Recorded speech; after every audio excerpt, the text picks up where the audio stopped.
At this time, it is our privilege to begin to give our attention to our brother Brian Luke as he deals with the subject, I have set my affairs to the house of my God. And he's entitled his first session, This is the House of the Lord God. Brother Brian.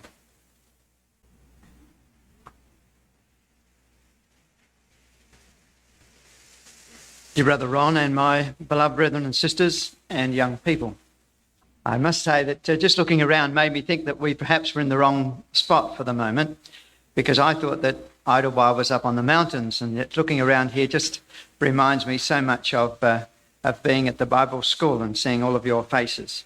And I would like to say, Ron has said how privileged it was for the local brethren and sisters to be here. And to see so many of you come from such wide distances to be here.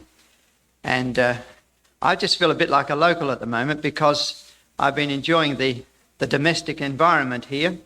And I just have really felt just how true that is.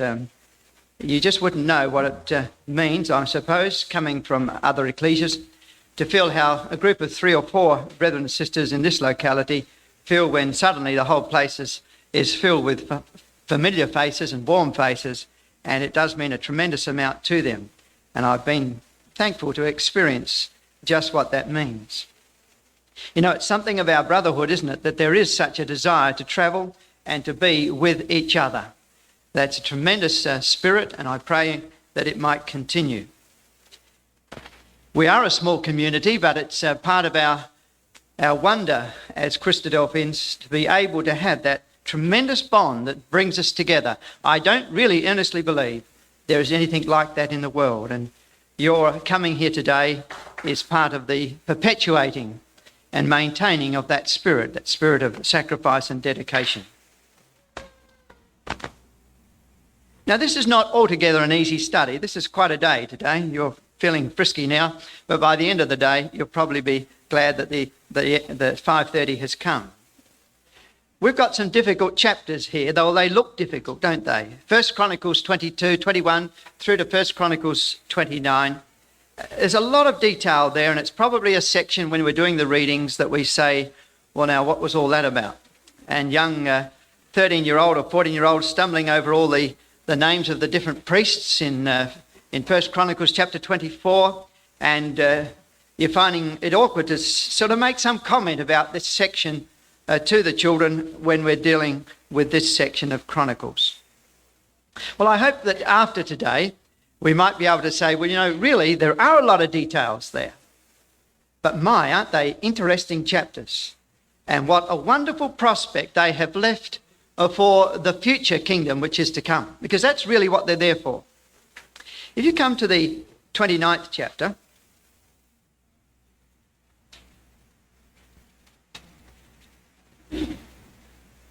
you get some sense of what these last chapters in Chronicles are all about.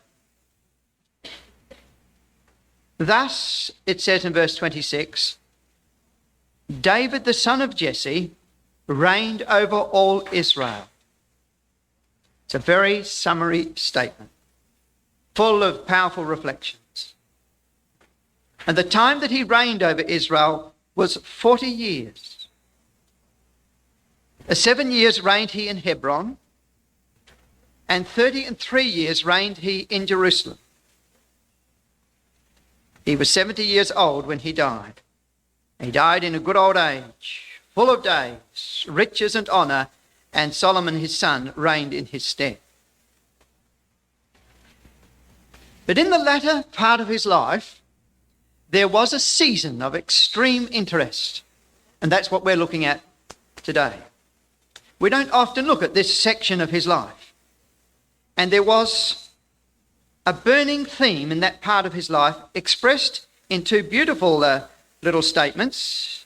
One in 1 Chronicles 29. Just turn the page back to verse 3. Where it says, Moreover, because I have set my affection to the house of my God. Isn't that a beautiful expression? I have set my affection to the house of my God. Therefore I have of mine own proper good of gold and silver, which I have given to the house of my God, over and above all that I have prepared for the house, and so on. Because of that affection to the house of God, David had brought all of his life and all of its fruitfulness. He had brought it to that cause. That's one beautiful little expression. The other one is more towards the beginning of this latter section, chapter 22.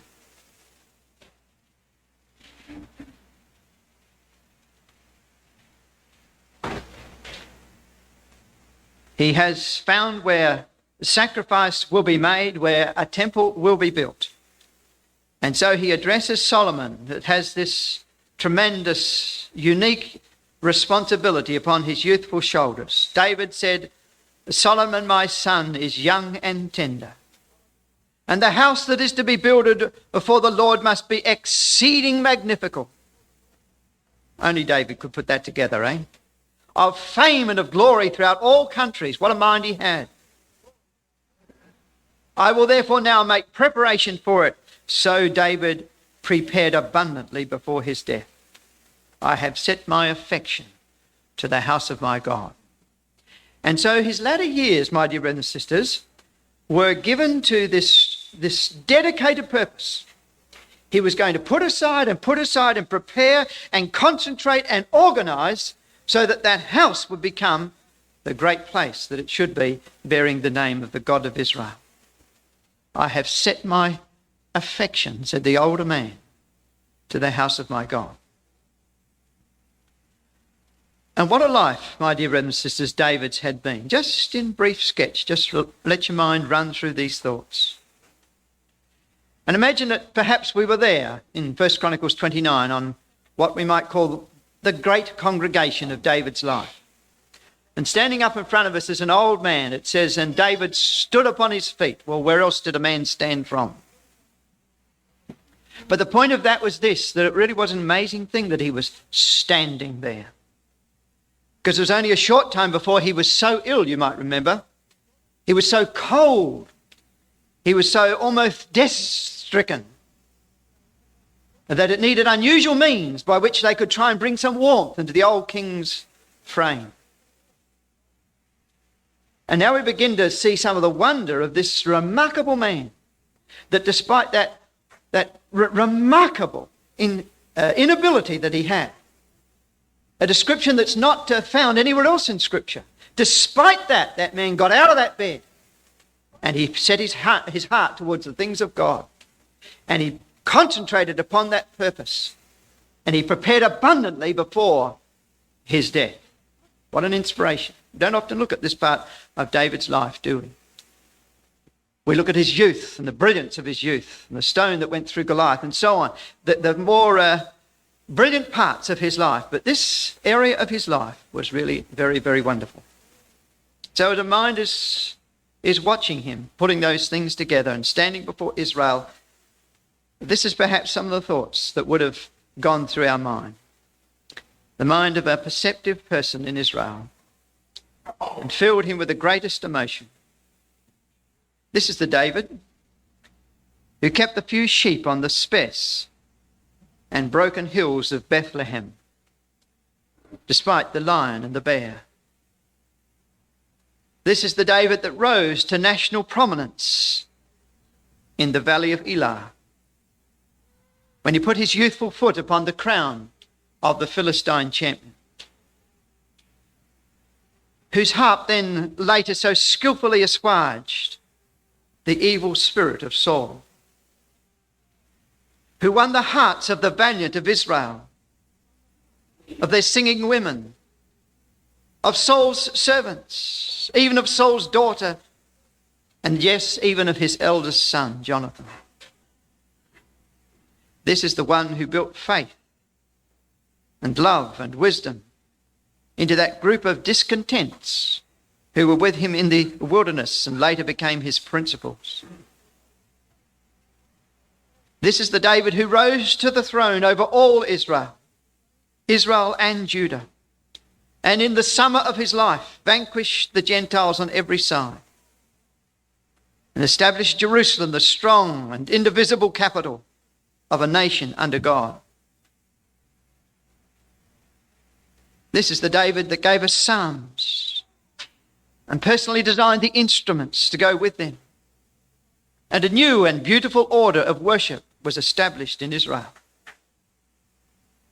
A wide-bearing mind who executed justice and mercy to all in the land and brought us close to the God of our fathers, who loved Yahweh and received a promise of an eternal throne, not equalled by any other man, and a son to sit thereon, even the Son of God,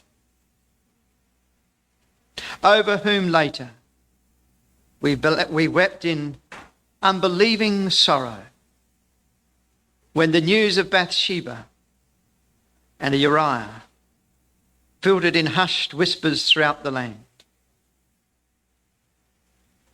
Our David, then shamed by his son, who endured the stones of Shimei and let his stinging words of jealousy fall upon the shield of his faith. Our king in Jerusalem again, the father of wise young Solomon, old, tired, weak, cold, frequently ill, still beset by jealous rivalries. But despite every adversity, actively pursuing the preparation of the house of Yahweh Elohim. Not to build it or to see it, in fact, but giving everything he had to prepare for it. There's something young and refreshing about David in every area of his life. A buoyant and powerful spirit. What's so thrilling, my dear brothers and sisters, in this study is to see that what we know of David of old, in all of the early parts and the middle parts of his life, which was so inspirational, we're going to find that it's the same person in an older guise in these last few years of his life. It's the same person, and that's inspiration, wasn't it? He won't see that house. He'll never prepare it in the sense of actually building it, but he did everything he possibly could to make sure that it would happen. What an inspiration he truly was. Now, it's the numbering of Israel that really was the turning point, the pivotal event that sent him into this last era of his life. We know that David was old because it tells us that in chapter 22, doesn't it? We just read in verse 5, so David prepared abundantly before his death. So he was old when he began this work. Confirmed, chapter 23, verse 1. So when David was old and full of days, he made Solomon his son king over Israel. So this is set in the last few years of his life. There are two records of the event. There's 1 Chronicles 21 that our brother read for us today, and there's 2 Samuel 24. They are parallel passages. When you think of the outcome of this event, it really is very significant, isn't it? The outcome of the numbering of Israel was, as we might say, in four things: a humbled king, a chastised nation, there are 70,000 men lost, a new place for sacrifice in Israel has been found. It was at Gibeon, where the altar was. Now sacrifice will be made in a different place in Jerusalem. And fourthly, it provided a tremendous impetus for the old king in the latter years of his life to prepare for the house that would be built upon the new site. A humbled king, a chastised nation, a new place for sacrifice, and vast preparations for the house that will be built there. You know, that's inspirational in itself, isn't it? Out of sin and repentance, and sacrifice, came praise and worship for centuries thereafter. You know, this is a token of what our God is like, isn't it? You might have thought that such an event could never bring forth good things, but it's not true, is it? When God forgives, he truly forgives, and he forgives absolutely. And the man that is said to be the sinner in this story is the one that prepares the place and finds the place, is given the knowledge of the place. And after that, centuries of true worship will be based upon that very place. What an amazing thing is the mind of our God. Now, it's interesting to come back to the Samuel record, 2 Samuel 24. This great rebound of faith in David's life and of the kingdom, really. I suppose this is one of the reasons why we really love David, isn't it? We sometimes feel that we can draw near to people like David because there was some failures, and all of us feel that in our own lives from time to time. And so David is someone that we sort of feel we could go up to because he would understand. And it's this tremendous rebound of faith that's so inspirational about David. It doesn't matter whether it's his early life or it's his later life. It's always a tremendous sense of rebound toward God. He gets over his problems and he comes up in faith toward God. Now, I don't know if you've ever read this carefully, my dear brothers and sisters, in 2 Samuel 24, because it is important to read it carefully. Because it says, as the opening indicator to this story, that the reason it all happened was because of God's anger toward Israel.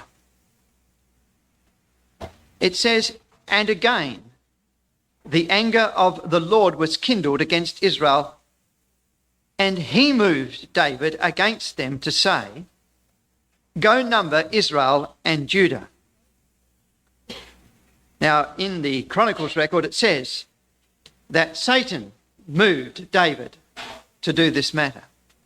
I want to just push that point right home in our minds, because that's why the event occurred. It says that it was again that the anger of the Lord came, and that seems to refer back to 2 Samuel chapter 21, where there was a famine in the days of David 3 years, year after year, and David inquired, and Yahweh answered, it is for Saul and for his bloody house, because he slew the Gibeonites. That seems to be the first occasion. And so the again in chapter 24, verse 1, is taking that in mind. But why do you think it was that God's anger was kindled against Israel? It doesn't actually say that, does it? I suppose the most likely way to come to an answer to that is to say, well, what actually happened? And what happened was that there was 70,000 of Israel taken out.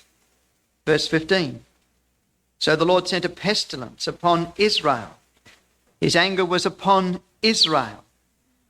The Lord sent a pestilence upon Israel from the morning even to the time appointed, and there died of the people from Dan even to Beersheba, 70,000 men.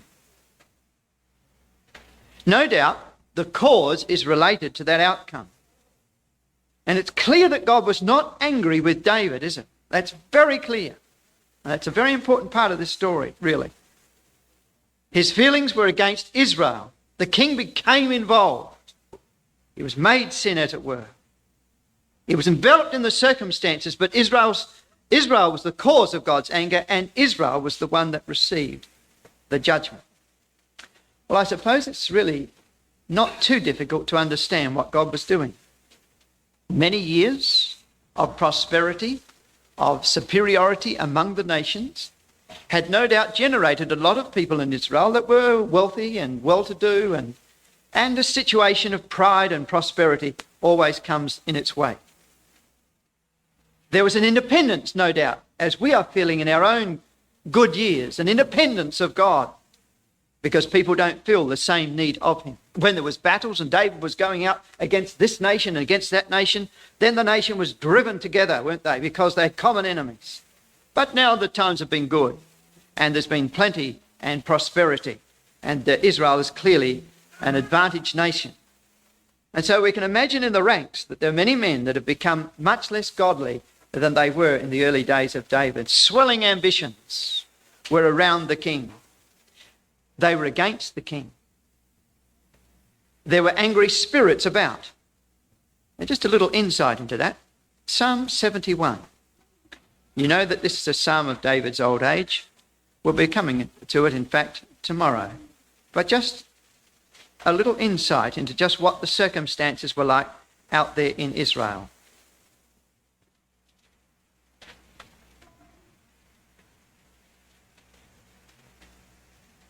In verse 9 of Psalm 71, is this a psalm of David's old age? We know it is. He tells us that in verse 17 and 18. O God, thou hast taught me from my youth, and hitherto have I declared thy wondrous works. Now also, when I am old and grey-headed, O God, forsake me not, until I have showed thy strength unto this generation, and thy power to every one that is to come. That's David, isn't it? But look at verse 9. Was the king lying back in idle pleasure? Were all his servants at his beck and call? Was everybody behind him? He was old, ill, cold, and fraught with enemies. Cast me not off in the time of old age. Verse 9. Forsake me not when my strength faileth. For mine enemies speak against me, and they that lay wait for my soul take counsel together, saying, God hath forsaken him. Persecute and take him, for there is none to deliver him. They thought he was a lost cause. And so, being so long in that bedroom, in that cold state of inactivity, they thought he was finished. And of course, what happens in times like that is that people begin then to debate the future, don't they? Succession becomes the obsession of the public's mind. What's going to be hereafter? And you know, just before this time, or just after this time, Adonijah was the one, his second son, who had arisen against him. And that's instructional, because you'll remember the circumstances out of which David was raised when Adonijah endeavoured to usurp the throne. David was clearly gone, as it were. He was in that bed of languishing. He was cold, and Abishag was given him to try and warm up the old body. It was a unique experience in Israel. Adonijah rose up, and he wasn't without principles that came with him. He was able to attack the popularity of the king and many important people, even Joab, that had not gone with Absalom. Joab now switched camps. So did one of the high priests. So it shows us, my dear brothers and sisters, what we would never have imagined, that here right at the end of his life, when he's got all these laurels of achievement on every side, yet there are bitter and evil spirits in that kingdom that are seeking his downfall and would wish him evil and speaking against him in the corridors of power. Outside that bedroom, there's all kinds of intrigue going on. And all that David says is, "O God, be not far from me. O my God, make haste for my help. Now also when I'm old and grey-headed, O God, forsake me not." What did he want to do? Until I have showed thy strength unto this generation, and thy power to every one that is to come. A beautiful man, wasn't he? Remarkable man. And I think that those thoughts help us when we come back to 2 Samuel chapter 24, by taking in that national situation, that national picture. That helps us to realise what God was doing. Was he not carving out 70,000? Was it not his choice as to who they were? It was. The Lord sent a pestilence, verse 15. I don't imagine for a moment that that was arbitrary. I think that God was taking out of that nation 70,000, 70 because they were like Gentiles, though they were in the kingdom of Israel, and they had never seen that God had given them that man. They would see his sins, they'd see his failings, but they never saw that God was behind that man. He was. It was God that gave him strength to tear the lion and the bear. It was God that gave him the direction to send the stone into Goliath. It was God that gave him the strength to vanquish the enemies. It was God that gave him the Psalms and the inspiration for Israel. You couldn't deal with a man without realizing that. Never mind his sins, it was God that forgave him. But there were men who wouldn't forgive that and who wouldn't acknowledge that. And consequently, there was this growing discontent in the nation. And the old man was physically incapable to deal with that situation. And again, the anger of the Lord was kindled against Israel. And he took 70,000 out of that nation. 70,000 that acted like Gentiles, as though they had no knowledge or revelation of God. And he treated them like 70,000. And what a security he was therefore providing for the young Solomon when he should come to reign, that those troublemakers were generally eased out of the nation. Well, that seems to make sense, doesn't it, as to why God did that. And I repeat again that it wasn't his anger against David in this event that was the prime thing. The prime cause was his anger against the people. So in a sense, my dear brothers and sisters, in a sense, David's going to suffer in this matter on behalf of the people. True?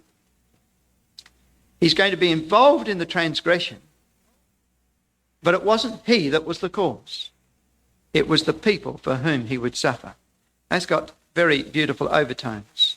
In a sense, he was made sin for the people's sin. There's a very lovely overdrop on this whole thing, that where true sacrifice was going to be made and the place for that was going to be determined, it would come out of this event. They never knew that it should be there that the temple was going to be built. They never knew that sacrifice should be made there. Deuteronomy chapter 12, it's spoken about a place, hadn't it? That I will put my name there, and a true sacrifice will be made. And no one knew where that was. Well, it had not yet been declared. One has to indeed wonder if David had not some revelation when he took the head of Goliath all the way 25 miles up to Jerusalem and laid it. Well, it would have been outside the camp, wouldn't it? Because he couldn't have gone inside. It was filled with Jebusites. So he laid the head of the serpent, as it were. He laid that at well, perhaps it was in this very place. The fact that he went all that way with the head of Goliath is a clear intimation that he had some knowledge of things to come. But in this incident, it becomes crystal clear, in fact, by the very angel himself, and David senses that. And so in that very place where true sacrifice would be made, it's interesting to see that we have these overtones of the greater than David, the son of David, who too would be made a sin that he might take away the sin of his people. Was it wrong to number Israel? Well, it doesn't actually say it was wrong. If you come back to Numbers chapter 1, there are some statements made about this matter that don't seem to have got into our history or into our knowledge, but they're not altogether supported. It was not a wrong thing in itself to number Israel. In fact, Numbers chapter 1 says, "Take ye the sum of all the congregation of the children of Israel after their families, by the house of their fathers, with the number of their names, every male by their polls, from 20 years old and upward, all that are able to go forth to war in Israel. Thou and Aaron shall number them by their armies. And with you there shall be a man of every tribe, every one, head of the house of his fathers." Verse 19, "As the Lord commanded Moses, so he numbered them in the wilderness of Sinai." But here it clearly was a numbering commanded by God. But the numbering in itself can't be the evil, surely. Well, here he was commanded by God to do that very thing. Now, David says in Psalm 33, which is a very relevant passage to the numbering of Israel,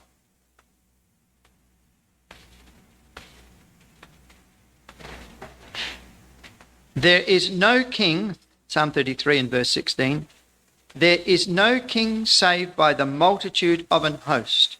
A mighty man is not delivered by much strength." So numbers is not really the question. David wrote Psalm 33, But in the First of Chronicles, just keeping our hand in Samuel if you've still got it, but turning back to the other record in First of Chronicles 21.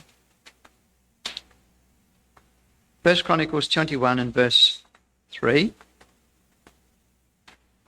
This is an important little passage.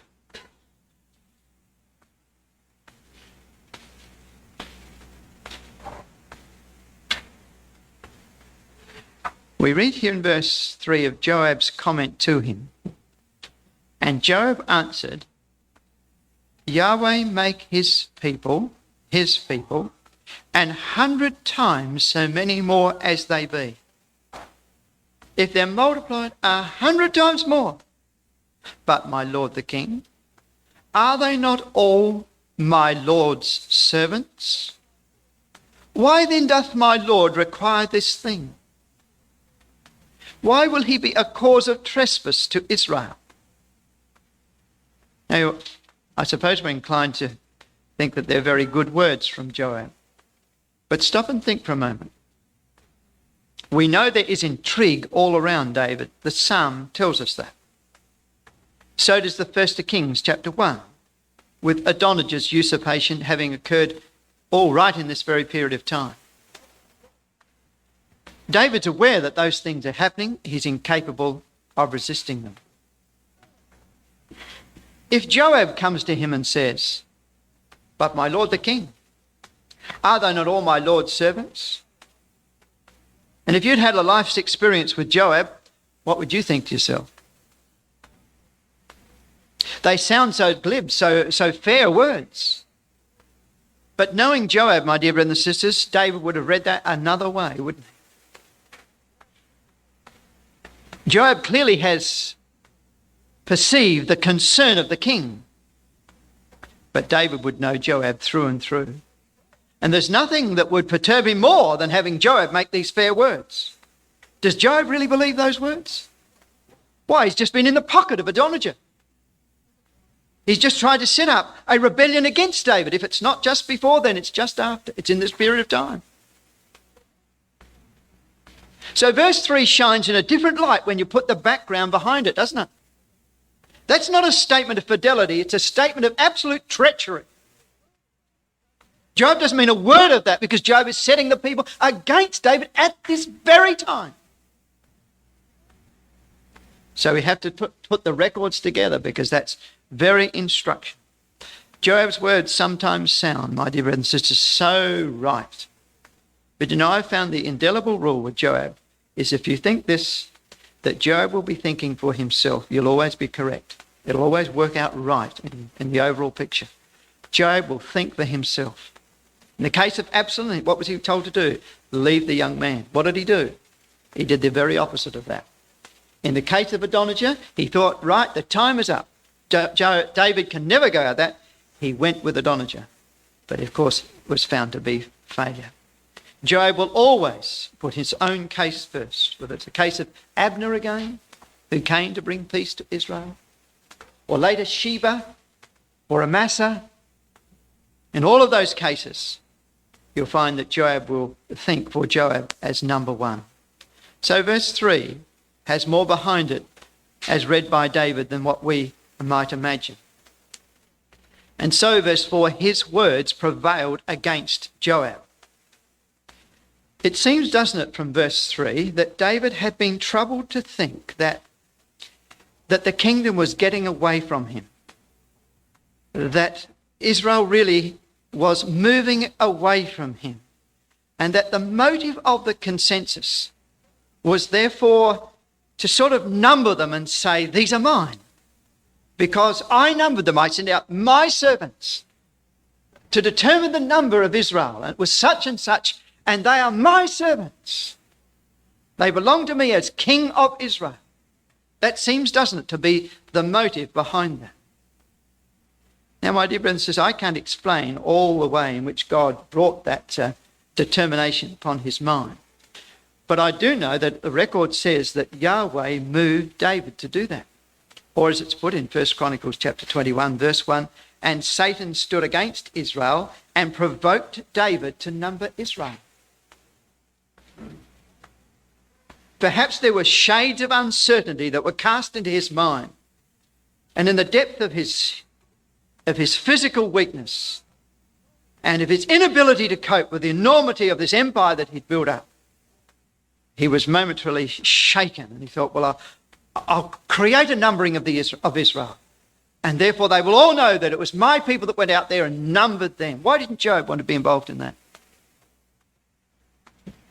Well, if you were Joab, and your own position is number one, you wouldn't, with David in that kind of condition, want to be away from the kingdom, would you? You wouldn't want to be, freebooting all over the land, numbering every Tom, Dick and Harry in the land, when the great issue of succession was facing you in Jerusalem. You'd want to be right there, right where the power was, because, of course, that was Joab's motive. He was always interested in his own position.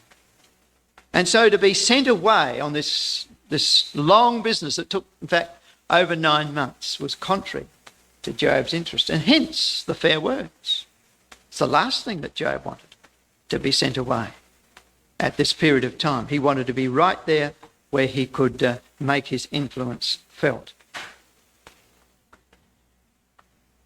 So he says in verse 3, why does the king delight in this matter?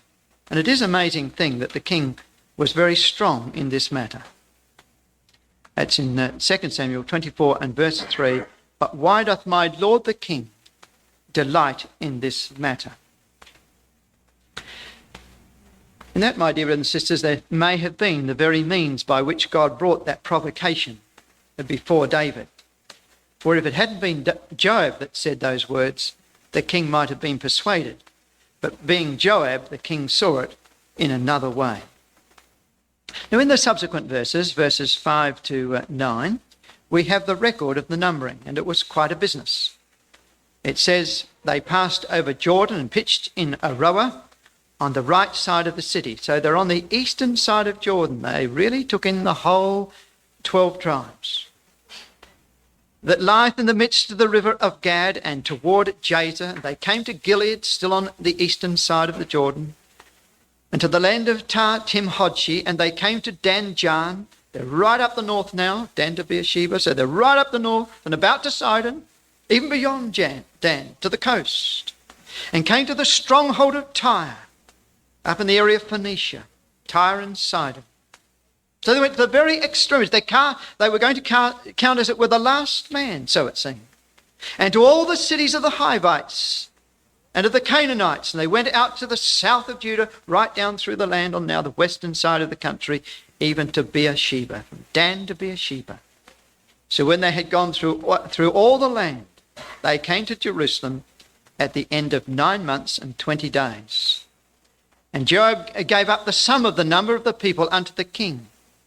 And there were in Israel 800,000 valiant men, and in Judah 500,000, 1,300,000 together. Now it's interesting to go back to Chronicles. We're doing a bit of this, so perhaps put a little marker in 2 Samuel 24. Come back to 1 Chronicles again in chapter 21. And there we find that Joab really betrayed the trust that was given to him. In 1 Chronicles 21 and verse 6, it says, but Levi and Benjamin counted he not among them, for the king's word was abominable to Joab. That's a bit of gall, isn't it? Why didn't he count Levi? Why didn't he count Benjamin? Why didn't he do the job properly? He just really did what he wanted to do, and when he'd finished with that, he came back home. I suppose it was a more difficult area to go into, wasn't it? Benjamin, of course, was the tribe of the previous dynasty, and so he would have been unlikely to want to go into the area of Benjamin, where the kingdom of Judah was never all that favoured. David's line was never all that favoured. So he skipped Levi and he skipped Benjamin. He counted them not. We might also notice that there's a tremendous increase on the numbers that are given back in Numbers chapter 1. In Numbers chapter 1, the number was 603,550. As we said, the number now is well over 1 million. So there's been a substantial increase. And then it says in 2 Samuel chapter 24 and verse 10, something which is so indicative of David. David made his mistakes, but he was a God-fearing man. It says in verse 10, and David's heart smote him after he had numbered the people. It keeps on saying that. It's all about what David did. And David said unto Yahweh, I have sinned greatly in that I have done. And now I beseech thee, O Lord, take away the iniquity of thy servant, for I have done very foolishly. There's a sense of full responsibility by David, isn't it? 4 times in that statement, he says the fault lies with me. And his heart smote him after that he had numbered the people. You know, in a cold world that we live in, that is in fact not concerned, is it, with sin at all. You never see a person today, rarely see a person today, that is concerned about their sin. The most atrocious evils are read in our papers. And in that sense, my dear brothers and sisters, we become, don't we, inured to the wickedness of sin against God. Well, he's a king for 40 years. Tells this person to do what? Tells that person to do whatever he likes. A king.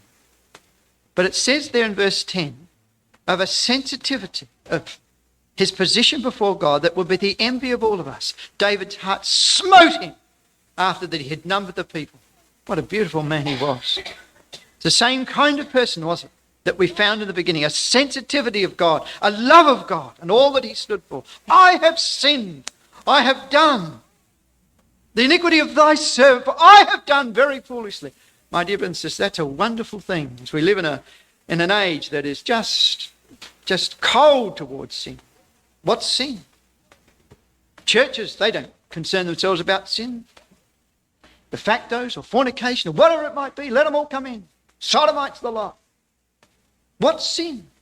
But with David, there is always, isn't there, a beautiful sensitivity of his position before God. His heart internally smote him after he had numbered the people. What a lovely man he was, a God-fearing man. And so, verse 11, when David was up in the morning, the word of the Lord came unto the prophet Gad, David's seer, saying, Go and say unto David, Thus saith the Lord, I offer thee 3 things. Choose thee one of them. So Gad came to David and told him and said unto him, Here's the 3 things. Shall 7 years of famine come unto thee in thy land? Or 2, wilt thou flee 3 months before thine enemies? Or 3, shall there be 3 days pestilence in thy land? Now advise and see what answer I shall return to him that sent me. Now, my dear brothers and sisters, see this, that it wasn't David's intent originally to be involved in this. God has involved him in it. His anger was not with David, his anger was with Israel. It's an amazing story. It's an incredibly interesting story. It's a unique story. I can't think of anything else quite like this, where it specifically says that Yahweh moved David to do this. David has become involved, but my word, he has accepted the sin, hasn't he? It's all him in verse 10. He doesn't worry about the sins of the people. He could have gone on for a whole 2 hours about all the sins of the people and about those people in his palace. He hadn't said a word about them. Just like so often it's easy to point out other people's sins when you know you've got your own. You hide your own by enumerating other people's sins. But David was greater than that, wasn't he? And he says in verse 14, I am in a great strait. Let us fall now into the hand of Yahweh, for his mercies are great, and let me not fall into the hand of man. So the Lord sent a pestilence upon Israel from the morning even to the time appointed, and 70,000 people from Dan even to Beersheba. There's a little takeoff, I'm sure, of verse 2 there, isn't it? Where the command was, go now through all the tribes of Israel, from Dan even to Beersheba. And the Lord followed up. And the angel went through that land. And there fell from Dan even to Beersheba, as though it was following the course of those who took the census. And 70,000 men were taken. What import the figures, if so, in such a brief time after, it's wrong at least by 70,000. So we have in David a man of tremendous conscience toward God. He's made his choice that he would fall into God's hand, and this great tragedy has occurred. Now look at the quality again of David. It says in verse 16, "And when the angel stretched out his hand upon Jerusalem to destroy it, the Lord repented him of the evil and said to the angel that destroyed the people, 'It is enough, stay now thine hand.' And the angel of the Lord was by the threshing place of Araunah the Jebusite." So the angel has come back, having done the complete circuit of Israel, has come right back to Jerusalem itself. And it is at that point that God stops the plague. And you might have thought that if it was against David that God's anger was wrought, then in fact he would have allowed that to proceed. But he stops it just in front of Jerusalem. Now let's come over to the Chronicles record again. Now we'll take it up from there. I am sure that God took out of Israel the ones that he wanted to take. And in verse 15, we have the record now a little more amplified here concerning the subsequent events. God sent an angel unto Jerusalem to destroy it. That's very emphatic. And as he was destroying, Yahweh beheld. Now do you notice the difference? God sent an angel, but Yahweh beheld, and he repented him of the evil, and said to the angel that destroyed, "It is enough, stay now thine hand." So one angel with superior name-bearing qualities, and it's a sort of an echo, isn't it, of Exodus 23, where God had one angel that bore his name in a greater sense than the other angel, and he was sent in place of the previous angel that was promised. So here we have one angel giving command to another. And as he was destroying, Yahweh beheld, and he repented him of the evil, and said to the angel that destroyed, "It is enough, stay now thine hand." And the angel of the Lord stood by the threshing floor at Ornan the Jebusite. Araunah in 2 Samuel 24 is Ornan the Jebusite here in verse 15. And David lifted up his eyes and saw the angel of the Lord stand between the earth and the heaven, having a drawn sword in his hand, stretched out over Jerusalem. So the threat was still there. It was stayed, but the threat was there. Then David and the elders of Israel, who were clothed in sackcloth, fell upon their faces. And here's the greatness of this amazing man. David said unto God, "Is it not I that commanded the people to be numbered? Even I it is that have sinned and done evil indeed. But as for these sheep, what have they done? Let thine hand, I pray thee, O Lord my God, be on me and on my father's house, but not on thy people, that they should be plagued." Now, in actual fact, my dear and sisters, it was all the other way round, wasn't it? It was the people's sins that God was moved by, not David's. But David sees it entirely round the other way, doesn't he? Is it not I that commanded? The sin is mine. And the man who first looked after sheep in the wilderness and treated Israel in those early days as though they were sheep and would put his life on the line for them is the same man here, who in the latter part of his life says, "They are the sheep. I'm the shepherd that was responsible for them." What have these sheep done? And yet that palace was full of intrigue, and the streets of the city were full of gossip about succession and about the sins of David. And David wipes over all of that and says, "Is it not I that have sinned?" What an amazing man that can think first of his own failings. What a tremendous lesson that is for all of us.